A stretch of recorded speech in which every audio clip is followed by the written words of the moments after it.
Kuya natin. Okay na. Kuya natin. Okay. Ano dyan? Sila Mark.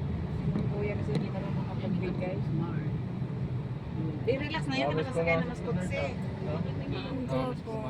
Ano si Mark yan?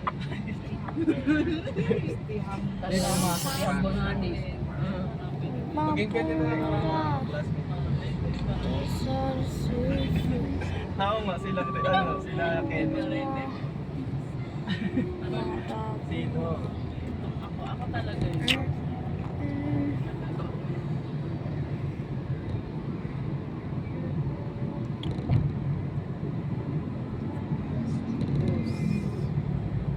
Malapit na ang pasukan, Palon. Next week na na. Happy birthday! Dito Malin. Pasok na si Palon. Grade ano ka na, Palon? Na yan, sabi?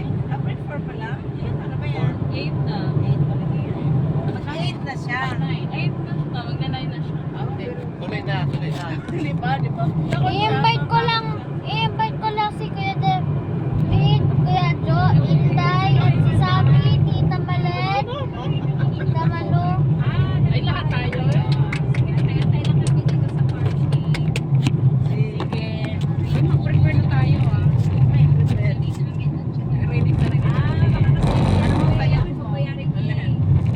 Sa birthday ni Palo. Naliligo ko siya. Sige. Okay. Naligo pa. Naligo pa na. Alis na namin.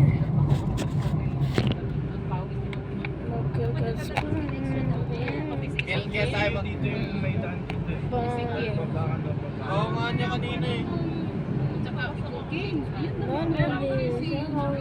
Hindi siya nagaganito to. Siya nasanay na sa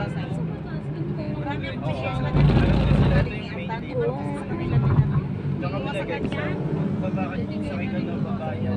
Bababa ka dun sa may simbahan, tapos sakay ka ng Pakyusi. Ang ganda na bulak-bulak. Saan papunta?